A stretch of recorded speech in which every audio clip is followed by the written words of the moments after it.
Welcome back. I'm over here now. Totally too. Yeah. It's Look at that. exciting. It's like a magic trick. It's going to be a lot of fun. Fourth and final set of the day. What could be the best one? RvL and Astral. It's the top teams that we've seen here so far. Let's take a look at how they got here. Earlier on, we saw Astral take on Revenge, who winds up losing, and ultimately loses out to Flashpoint, unfortunately. So that's the end of Revenge. They won't get any revenge. Team RvL go ahead and beat up Flashpoint, so they're who travel forward. But again, like I said, the winners, RvL and AstralAuthority. That's what we're gearing up for right now. This is the spring split rematch, honestly, between these two teams. The only thing different is it's minus Covey plus Cyprexa or Griffin, as some people might know him. Certainly an upgrade if you ask this analyst. Don't talk to me. Let's talk to the players. AstralAuthority, right here. Joined by the duo lane here for AstralAuthority, Cyprexa and Inbowned. Cyprexa, we'll get you a chance to talk this time. How are you guys feeling going up against RvL? They looked really, really good in their first set today. They looked really good, but I think we played our game as well against Revenge, and I'm confident in our team, and we're just going to go in and try to win. Yeah.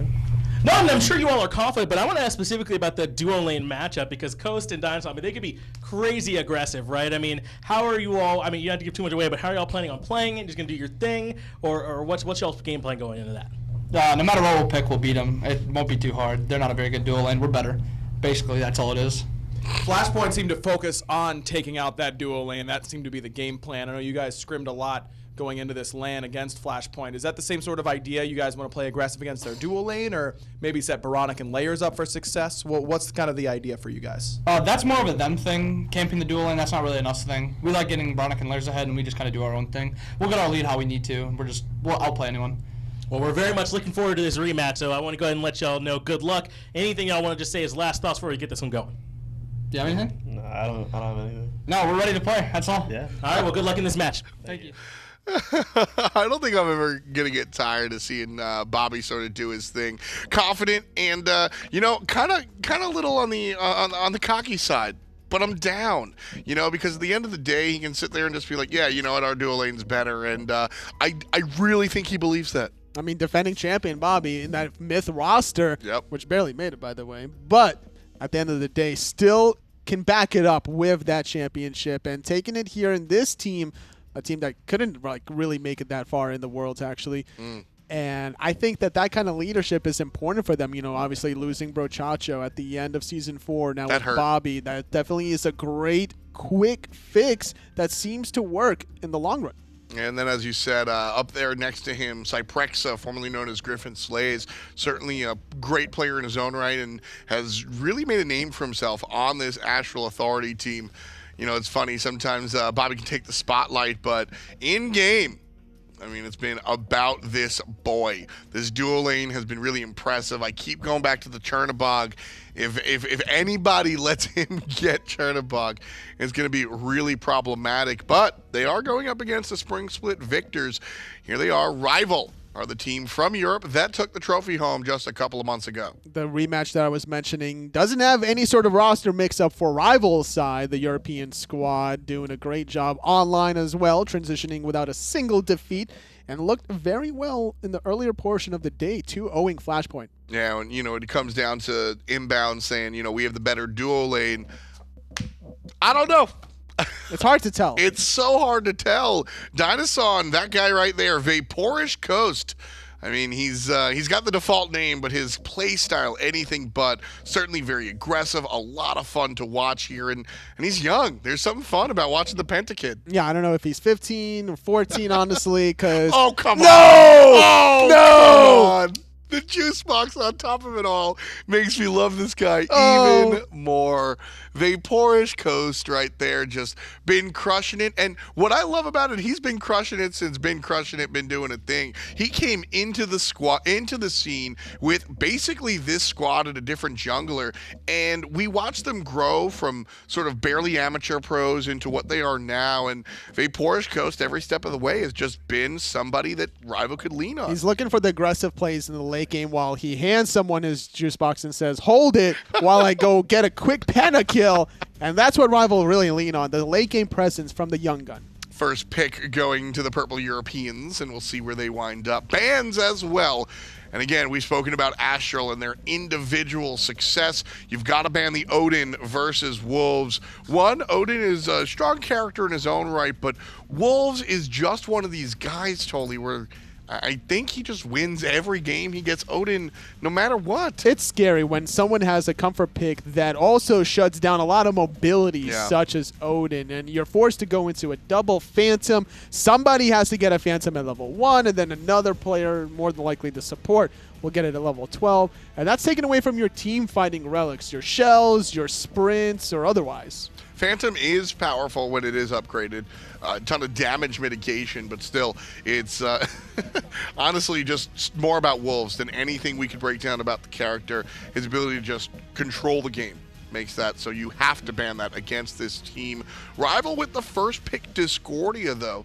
Going to be enabling Mr. Fly there in the middle lane. We'll see how that one works out for them. And Astral, low time on the clock, trying to figure out what two choices they're going to go with. Oboronic has been a big part of their team. Do they prioritize the mid lane or do they wait till later is the question. They don't need their mid laner in the first two. They can go for it in the third if they want to make sure that they still secure it before secondary ban phase.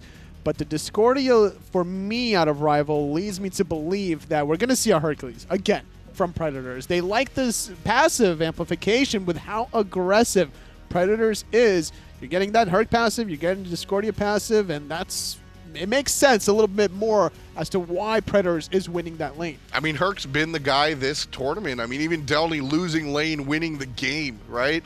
That's the solo lane mentality, and Hercules showing both sides, where you can just be a nuisance from ahead or control from behind. Terra, the first selection for Astral. They still have one more pick. It's going to be the Xbalanque, Darkest of Nights. Hasn't really been seen today, at least. It's never seen. You can't see when he holds. Stop. You're so right, but that's not what I meant, and you know it. RvL here with two more picks before the next ban phase. We see the dual lane from Astral already. Very unlikely Terra any place besides support. I think her solo lane days are maybe not over. There might be a Azalea pick someday, but it's over.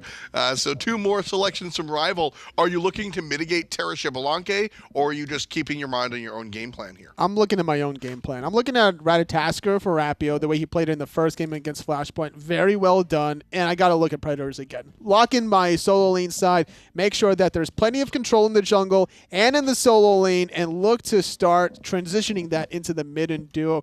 Xbalanque is still going to do Xbalanque things level 14 and higher. Can't really stop that as much as you would want.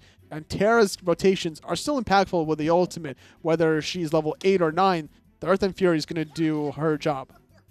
There's a rat for Rapio, like you were talking about. Certainly a lot of control here, global vision and global prowess. And the Hachiman. I like the Hachiman for RvL because it shows you nothing. If you go a late game hunter here with Discordia, well, you know that RvL are looking for the late game, right? If you go an early game hunter here, like a Medusa or something a little bit more mid-game prowess, right? Hachiman is the guy that jack of all moments. I think that he's not an early, mid, or late game hunter. He does them all. He'll never be Artemis or Medusa or who's the earliest hunter you can think of? The earliest hunter? The Cupid, maybe? Oh, come on. Really? A little bit. All right. Well, he's never going to be numero uno there, but he will be able to attack all moments of the game nicely. So I think that Hachiman kind of keeps your cards close to the chest. I guess on her. There you go. On her is a good look. Giannis across the way. Astral, the Oboronic on the Giannis. Sometimes you let the pick speak for itself. Yeah. Giannis and Oboronic just goes hand in hand. RvL don't really care about that global pressure because they got to Discordia passive. It has great control with the Strife as long as you get the good setup. And I think that whoever Rapio decides to go on into the backline needs to be worried about the apple traveling through the battlefield. Wonderful bans coming out from Astral. Totally, you touch on this instead of me.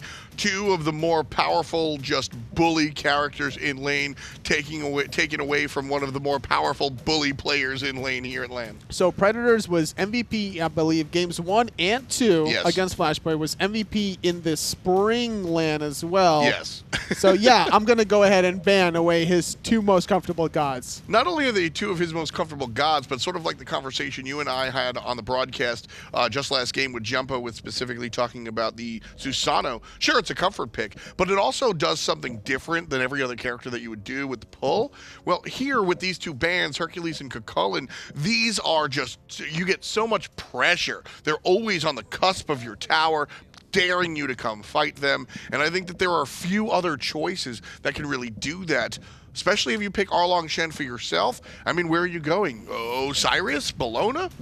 I was thinking about Osiris potentially for Predators, considering that Wolves is now going for this Arlong Shen. It is very doable, trying to slow down the doggo, making sure that he's not going to be moving too fast in the mink or the turtle form, and mitigating a lot of late game damage for Xbalanque. When you have a late game hunter, the best anti-hunter is either Bologna or Osiris. And don't forget, Arlong Shen, not guaranteed to be in the short side. Could show up in the jungle as well. Cerberus will be a choice for Team Rival. Still, not showing their hand just yet. And the Ares shows us that Cerberus will be over there in that solo lane. So Predators playing the Cerberus, unless he wants to pull out a Deathwalker, which, I mean, would be his banner. Technically a teammate, right? Yeah, sure. You learn from the best, right? Yeah. That's why Deathwalker got it from me. Okay. Astral. I love you so much, Anatoly. Last selection here from AstralAuthority. Terra, Xbalanque, Giannis, Arlong Shen, trying to decide if Mr. Shen winds up in the hands of Layers or Wolves. Probably gonna fight global with global. Loki. No way! It's a Loki pick. Okay, so Wolves very well known for this pick. Oh yes. But man, am I worried about the damage over time from Ares chains, flames, the ghastly breath from Cerberus. If I'm Rival, I'm putting a mystical mail on my Cerberus and maybe even the Ares. I mean, I'm putting a mystical mail on Ares almost first because of the aura. I want to use the passive. But fun and jokes aside, I guess I can't say fun and jokes aside when there's a Loki in the game. But yes, no. If you guys are newer console league fans, this is Wolves. This is what he does. I spoke about it on the table before. Loki will come out, and here he is. Now, is this composition the composition you want to pick Loki into? Like you said, Toly, I don't know about that one. But Hachi, Rat, and Discordia, all nice targets for Loki. If Wolves even looks at the enemy gods, he could just look at towers. That's true. He could look for the split push possibilities, but I think Rival are such a cohesive unit that they're not going to give Astral much wiggle room to get away with any sort of split push shenanigans. But it's not just a Loki as well. You're going to keep in mind Giannis is going to help this Loki engage or disengage with through space and time. Also a big deal, speaking to Rival's solo lane on the PC side of things, Deathwalker. I bring this up a lot because Deathwalker is known for playing weird jank. And there was one match in particular where he played Kronos in the solo lane and his hunter played a non-hunter, right? And it was clear that Kronos was going to go to vote and the Camazotz was going to wind up in the solo lane. Yeah. And they switched it. And so I asked him after, and he was like, look, I know how to play Kronos, but perhaps more importantly, when you play something odd, it's about the specific matchup in the niche, but also your opponent's knowledge of said matchup. And while this draft might not scream pick Loki, how much prowess, how much success has Predators had against a solo Loki? How many times have you played against a solo Loki, Predators? Sure. So it's one of those things where Predators has been crushing it, and Astral goes, what if we throw a monkey wrench in the middle of everything? What if we throw you a Loki? Can you handle that? It could even be more impressive if they do the same kind of swap that the PC Rival did and put a Xbalanque in that lane. And, hard pass. Yeah, hard pass. But I'm not going to lean there, too. But, I mean, you got to spice it up, throw more than one curveball. Got to throw several. But Loki late game, if it gets there safely, I think AstralAuthority have the late game potential. Xbalanque is scary, as is Loki. You got the mobility of the Giannis on top of it. Astral has some strengths, and there's merit there, but they need to get the ball rolling. I want to see my Loki fans. I'm going to ask y'all in Mixer Chat, who is taking the game home?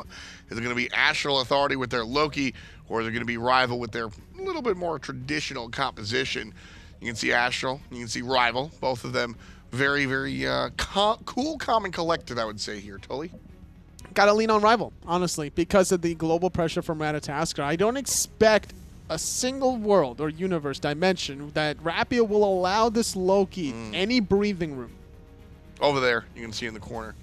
Hi-rez Vinny, our best admin. Coop got mentioned, so I got to give Vinny the shout out. Got to give Vinny the shout out. AstralAuthority and RvL here. Shibalonki, the late game character, the latest game hunter. RvL not too fit for the late game outside of Discordia, honestly.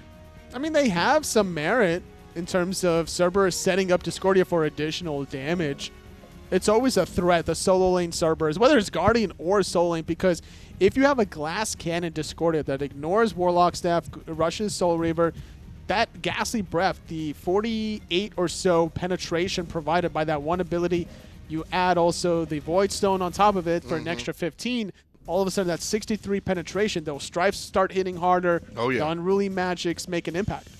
All of it really starts to make the impact. Kuzenbo banned one more time against Astral. Kind of funny to see that one come out. The Robin, no surprise there. And as we discussed, Astral's Warrior ban, certainly something to write home about. The Warrior bans also might sort of tip your hand toward the Loki, right? Loki into traditional Warriors, not a good look. But Cerberus and Ares are going to be able to find this Loki, whether he's invisible or not. It's just up to Wolves to outplay. This is really just the raw outplay. We're sitting here trusting Astral, and Astral are trusting themselves to outplay them. And nobody in chat likes Loki. No. 34% think AstralAuthority are going to take it. I mean, it's 2-1 based off of the poll results that every 3 people, 2 of them are voting for RvL. And for a good reason, honestly, because of the unconventionalness from Astral. Not only is it a Loki, but it's also Erlang Shen. If you were to look at the stats, less than 10% probably in terms of the pick ban rate. Sure. Not the most popular god. I'm not saying it's a bad god by any means or anything like that, but I'm just saying it's not favored by a lot of the higher tier teams. If you look at SPL, I'm thinking of Sino, and like no one else really comes to mind that plays this god in the SPL. I mean, I trust Aggro a decent amount, and Aggro is a big fan of the Arlong jungle. He thinks it's criminally underrated, and I gotta say, Tully, I don't necessarily disagree. I think what Arlong is able to bring as far as the lockdown and the ability to get into the back line is really strong, whether it's Turtle Knockup or Mink Form, just able to sort of get past those frontline Guardians and Warriors and just walk past everybody.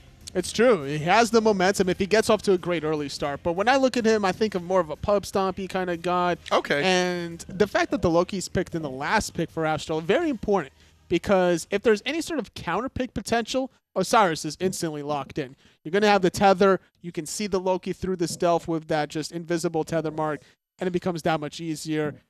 You can even run potentially like really spicy stuff against it and go like Arachne as well. Just like drop the webs and see the little web form in the ground. It's doable. I gotta stop Tully before he starts talking about Bastet solo or something. But AstralAuthority and RvL, this is a great match. You're not gonna want to miss it. Let's get right to the action, folks. Thank you, Tom. Thank you, Anatoly. Again, it is Finch. It is Aggro here as we move into the most anticipated and perhaps most predictable set here of it. RvL up against Astral.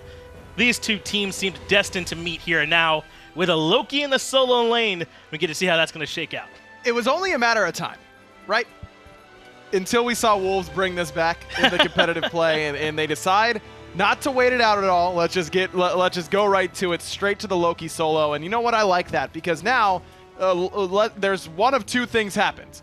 AstralAuthority either wins or they lose. And if they win, now RvL's like, all right, well, we got to be ready for Loki solo again, and maybe they don't even pick it. If AstralAuthority loses, they go, okay, that was our weird strategy. Let's go back to the traditional. So in a best of 3, you have that flexibility to just kind of wait it out and see what happens in this game 1 with a Loki solo. Yeah, I wonder if there's any credence to just giving it some weight, right? Let's say you do lose this game, you can be like, well, I mean, we did have the Loki. Let's just, give another try with some a little more traditional over there.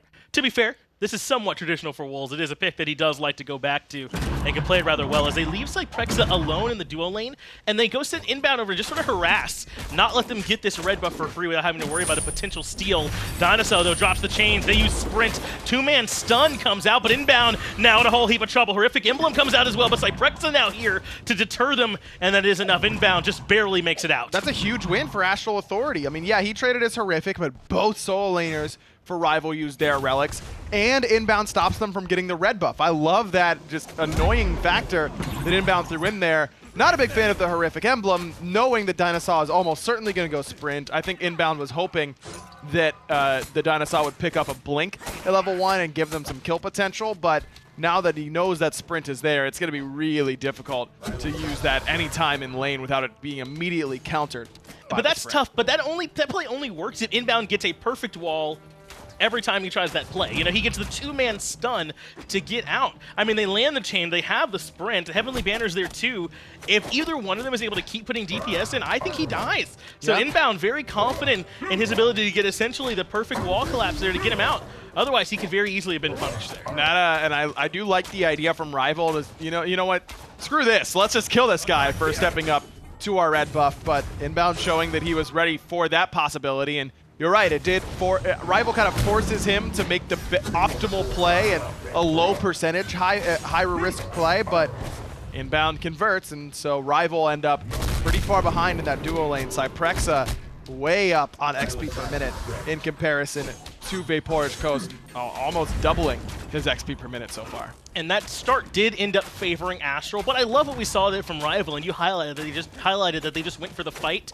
Not even so much that that call was right, but that they picked one and didn't waffle very long in between, right? Sometimes some of these teams are a little bit less experienced. That might shake them off. They might not be sure how to go about it. Whatever the call was, RvL just went with it right away. We're not going to spend a bunch of time wasting here.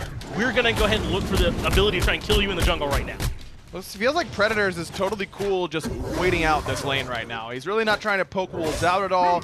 Probably a good idea, kind of a folly idea to try and poke out Loki at this point of the game with Cerberus. Once Predators is level 6 or level 7, I think he can have kill potential against Wolves, but he really needs to get multiple points into that Ghastly Breath before that's an option. Rapio already here, though, in the dual lane. Chain land on a Cyprexa, so no Rising Jaguar comes out. Looks like Sprint has been used. Does use speed, so he is able to get the Rising Jaguar, but First Blood goes over to Team RvL. Either way, Rapio finds the first kill. That is exactly what RvL needed on this side, and also to get Vaporage some confidence, so it looks like he's not lacking in that regard.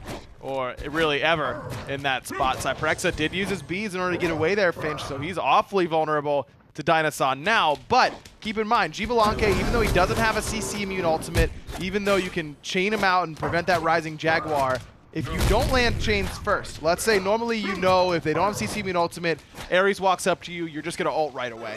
Can't do that against Xbalanque because he can time that Rising Jaguar. He gains CC immunity at the peak of that jump, so Cyprexa can use that right away.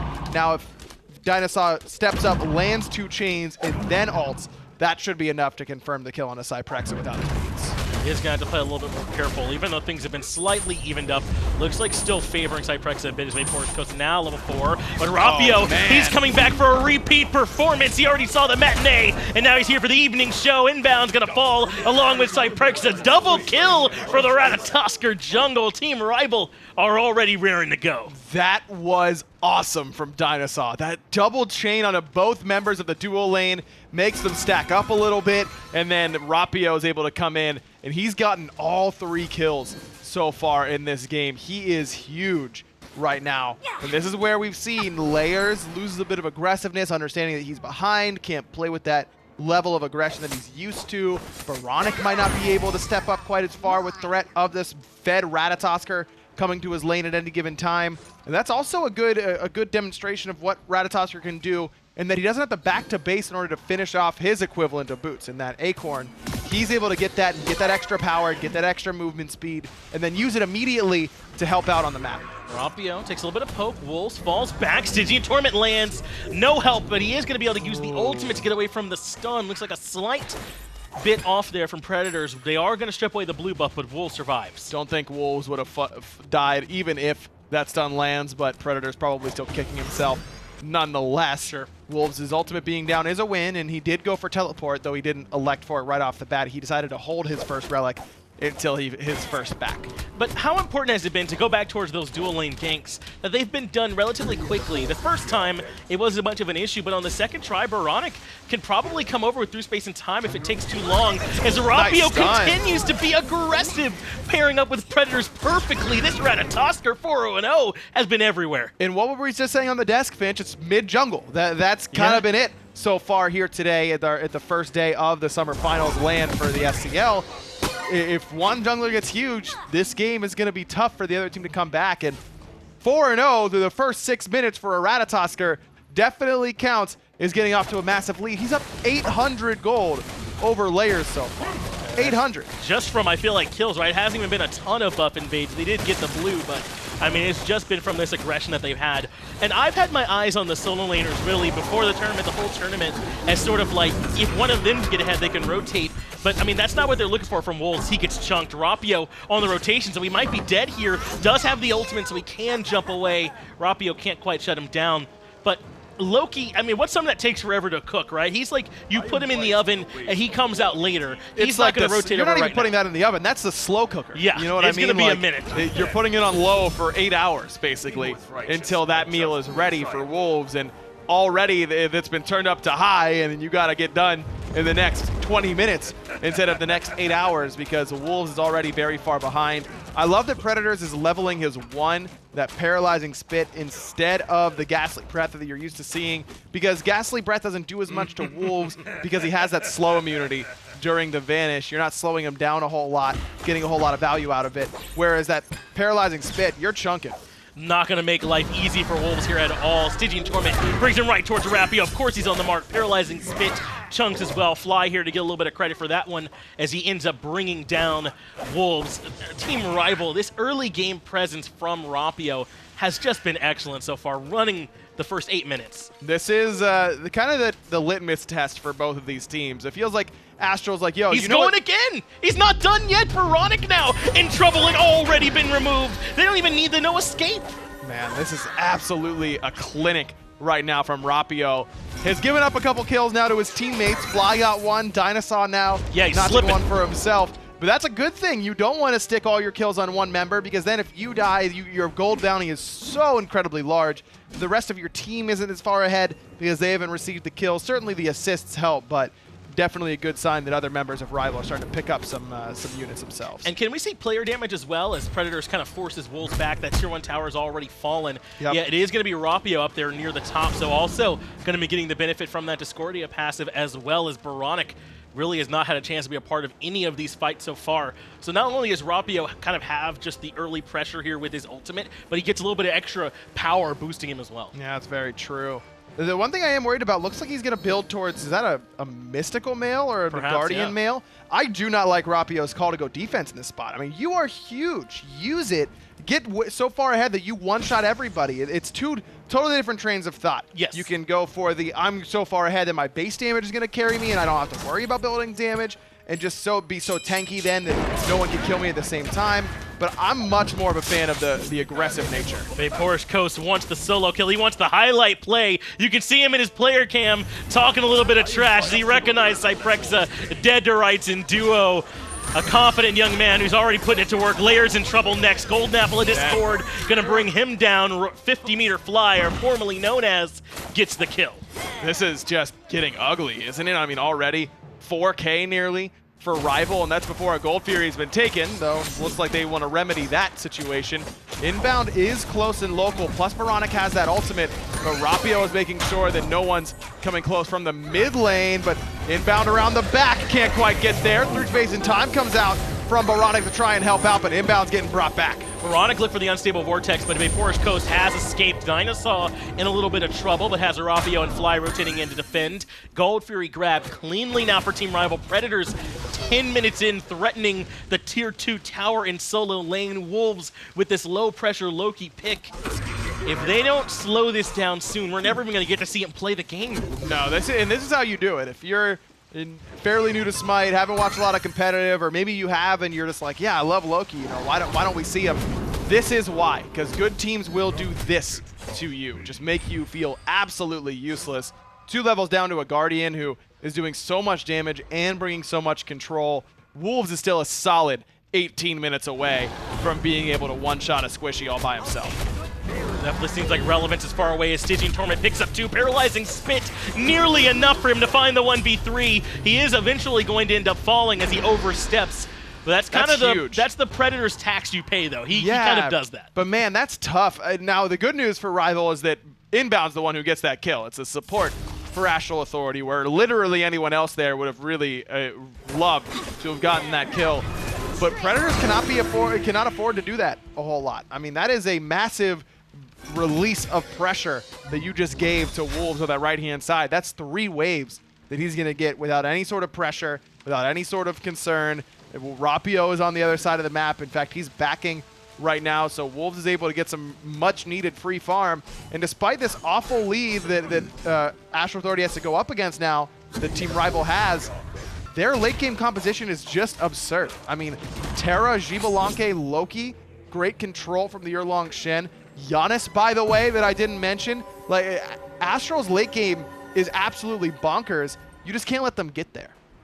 And that's what Team RvL are trying to do by putting their foot on the gas, but allowing a Loki to free farm never feels good. Predators, though, has returned and will continue to try and assert dominance.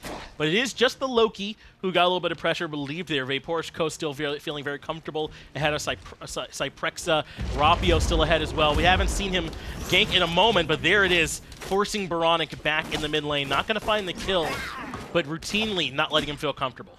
Already down to half HP and hasn't backed yet for his Aegis. Knock up, some good damage there onto Rapio, and that's where even with the protection, that combo did quite a bit. Inbound, gonna get pulled back in, past the golden apple, and he's still alive, but Rapio trying to get rid of that problem right on the other side. oBoronic down to 1 HP as Inbound does fall. Unfortunately, leads him back towards the rest of his backline as Rapio gets a double kill, takes down oBoronic as well. A small disconnect there on the no escape into the golden apple of Discord, but this is what a lead does for you. It covers up those gaps as Wolves has to use the ultimate just to get away. Tier 1 tower in mid threatened. vaporish Coast pushing Cyprexa back beyond the Tier 1 tower. It's dominance in all lanes for Team RvL.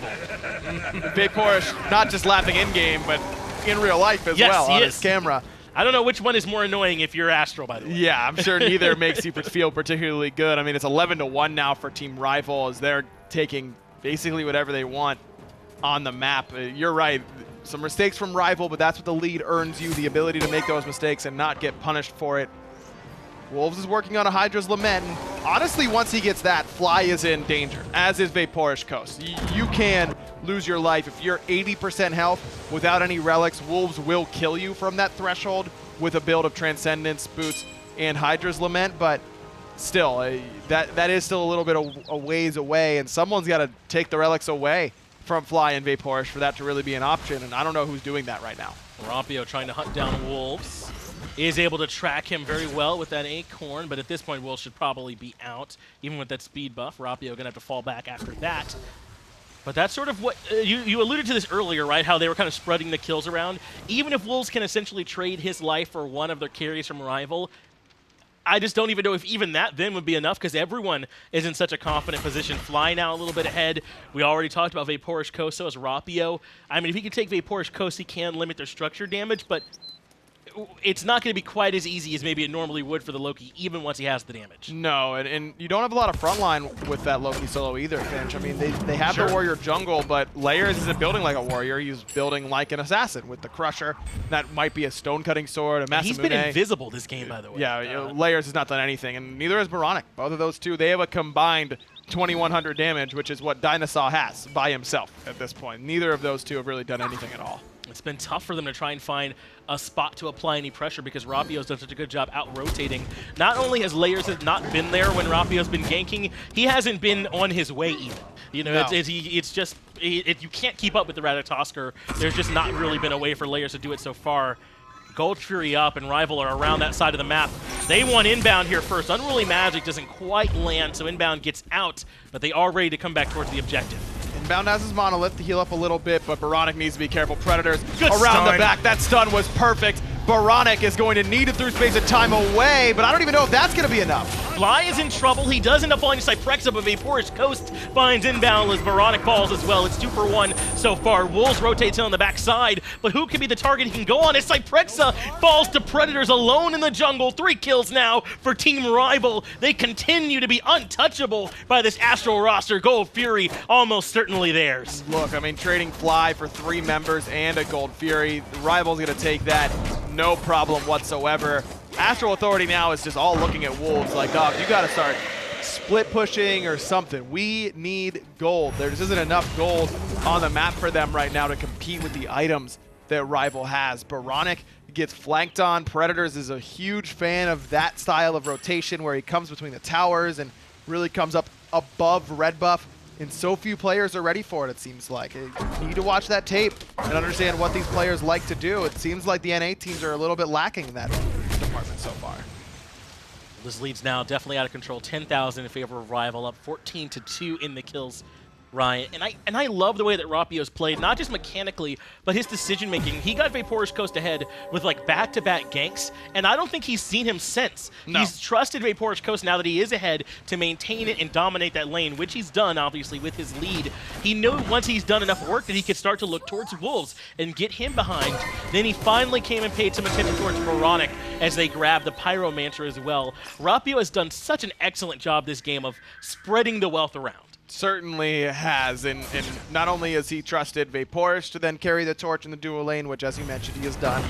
Predators has carried the torch on that solo side. I mean, he's level 18 already. Absurd. Boronic lucky that he can walk through walls, but I don't even know if even that will be enough to get him away as Rapio decides he wants to travel through the Cosmos to try and stop him. He is going to drop the ultimate and tried to predict it was Rapio, but couldn't find it. Good idea there from Rapio, but didn't find it as well. Predators right there. Wolves looking for the kill onto Coast. That gets the beads, but Wolves is too far behind. My man's only level 14. No Escape's going to pull everyone right back in, and Rapio's there to follow up. In comes the Golden Apple of Discord, and more Wolves gets removed. Inbound's going to look for the root, and Rapio immediately turns around to look towards the Terra, who has dropped her blessing indeed, but it's not going to be enough to try and save her here. Strife comes out, root in place, and Rapio is divine. 9-0-4, 17 minutes in. Cyprexa, well-timed, Rising Jaguar, but he's not going to win this 1v1 up against level 18 Cerberus. Aegis is available here for Cyprexa, but doesn't even use it. He gets soloed out by Predators. And I talked a lot about it during our preview show on Esports Weekly and earlier today, but there are just these games where Boronic and Layers are invisible. And this is the prime example, isn't it? And look, yes. I know that the Rapio got both side lanes ahead. Where is Layers supposed to go? But at some point, if you're considered the best player in your role, the best player in the world on the console, you have to sometimes go against the odds. And you have to do what is unreasonable to ask you to do, which is win a game for your team like this, which feels unwinnable. And that just hasn't been the case for Boronic or Layers so far, not just in this game, but this split in this season. And that's something that if they really want to be proven as the best, if they want to win a world championship, you need to be able to do that every once in a while, and they just haven't. Inbound ends up falling there in the mid lane, but occasionally, as you said, you kind of need a superhero play to pull you back from the brink as Rapio continues his onslaught onto Boronic. And right now, AstralAuthority going to need a couple pulls to get back from the brink at this point. Rival up 12,000 gold, and they want the Fire Giant. They are going to start pulling this one. No way, really, for Astral to try and come defend. In fact, it looks like they might be coming to try and save Cyprexa as Predators continues to bully him out in duo. Cyprexa goes in aggressive with Wolves and Layer here in support. The best they can hope is for a return kill as Fire Giant goes down. I don't even know if they're going to get that. I mean, Predators is level 19. Layers is just going to start to back, prevented by Predators, and now going to continue to go aggressive because he can. He's allowed to do this. He's level 19. He can essentially do whatever he wants. That's what level 19 does for you. A little card comes out of the box for you, and it says on it, do what you want. Oh, no. As Rapio lands the knock-up onto Layers, who does have the 9 turns blessing, but not going to save him here. Cyprexa will be the next to join him in the grave. No Escape goes on to Inbound, but he just gets pulled right back into the apple and deleted. Boronic and Wolves, the only one still standing as a rival, barrel down the mid lane. They want this Phoenix. They might be able to get a little bit more than that. if they want this Titan, I think it's theirs. They might try for it. This 20-minute victory potentially. Wolves, he's split pushing on this left-hand side. RvL, absolutely dominant. Yeah. I mean, this was just a dissection of AstralAuthority. And just what a statement victory for them to come out with.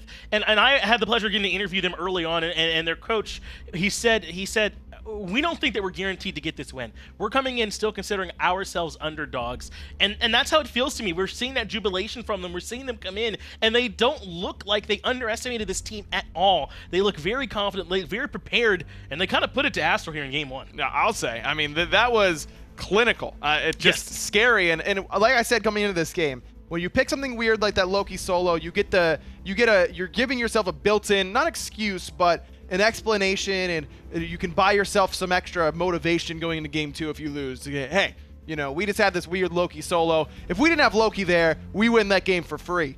But you have to be delusional to look at that game and say Loki solo was our only problem. As long as we pick Sobek there, we're good to go. Yeah. I don't think so. AstralAuthority need massive changes. Oboronic and Layers have got to do something. Rapio has to be kept in check better than that. They have to understand buff timers and where Rapio can be at any given time, because both of those ganks, the duo lane looked completely shocked that was even a possibility. And that's, to me, where the two questions are more than anything, is Oboronic and Layers in the jungle, right? Because you can sort of excuse Cyprexa falling behind because he got ganked like 5 times in a row. Sure. And there's not much you can do there, right? Right. And Wolves is expecting to have low pressure. Yes. So those are things that we sort of expect with that matchup. We accept those as how the game's going to go. What you don't expect is Rapio to be unchecked, right? For Fly to be able to get a 3-level advantage. You have to be able to check that in some way between your mid-jungle. And look, it feels a little unfair to watch your side lanes get bullied and then for us to sit up here and go, where are the mid and jungle? What are they doing? But at some point, if you're the stars of your team, you have to take responsibility for those sorts of games and go, hey, I know you guys are struggling. I got you. I'm going to hit 2 people with this DineOhSaw, get Layers there. He's going to knock him up, and we're going to kill him and save your life, and we'll get gold off of that. Those are the sorts of plays you need to make if you want to be considered the best of the best. Well, ordinarily, I ask you all here who you think the MVP was, but I assume it'll just be 5 Rapios, and we're going to see which one gets more votes, I guess? Yeah, Rapio is the only answer here. Maybe, like, written with some funny spellings or capitalizations in there, so you can just decide which one you like more. But they're all Rapio. If you aren't voting for Rapio, you are trolling, and I'm reporting you. You're doing it wrong, incorrectly. I didn't know you could vote in a cool fan poll incorrectly, but if you don't vote Rapio, it's incorrect. You messed up. That's for sure. This is an example of that. Well, that is game 1. Remember, this is determine who goes right on to the grand finals. The loser of this one's going to drop down to go up against Flashpoint. To hear a little bit more about that game, we're going to get it over to the analysts. Thanks a lot, friends. Tom and Toli here to break this one down. Anatoly told me off camera that he's voting for Predators to be MVP. No, actually, I did no such thing. I'm not trolling. I'm reporting you, Tom, to the authorities. Either way, Rapio putting on a fantastic, I mean, pick your word. This guy just did it. What is it? 11, 0, and 5. Just let that sink in real quick.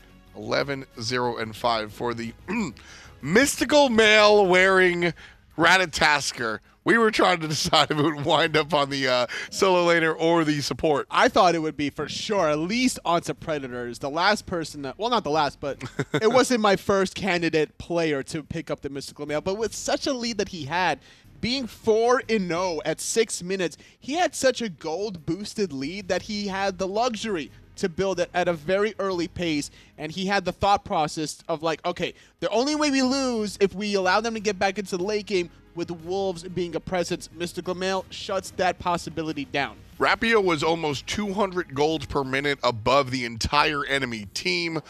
He was over 3 other players, and what a surprise. Rapio gets MVP for this game. The first 3 kills on the map belong to Rapio. The double kill showing up in the middle lane, of course, or excuse me, the dual lane there.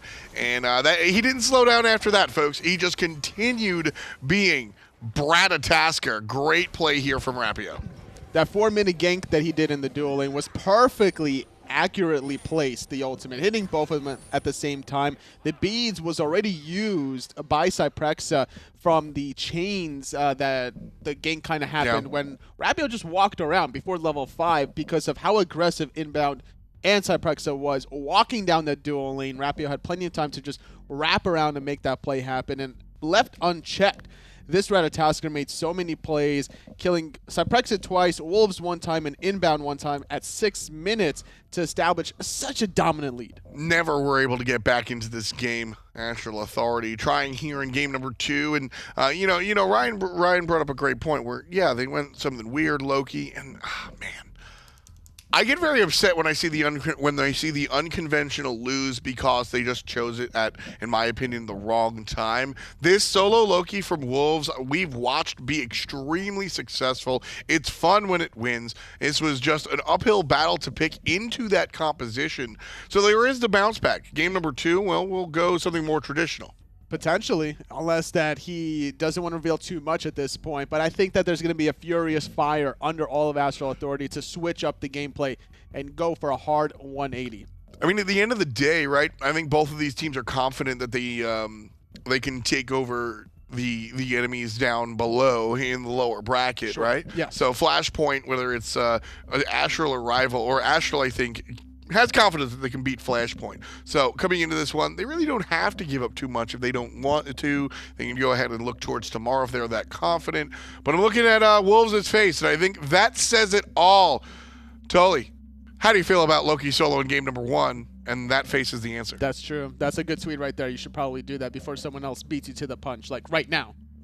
Aggro's probably doing that right now. Well, anyway, what I was going to get at is the Soling matchup, the Cerberus versus the Loki. Loki is trying to get to that late game, but there's just so much poke potential from the Cerberus that I think now in Season 5 days, it's too risky to go Loki any longer. I think that he needs to kind of forget about that and look more for kind of that setup style, which he does and he likes to do, and that's why I think that after losing that first game, Astral should go for the first pick and look to try to prioritize more of Wolves' pick. Let's get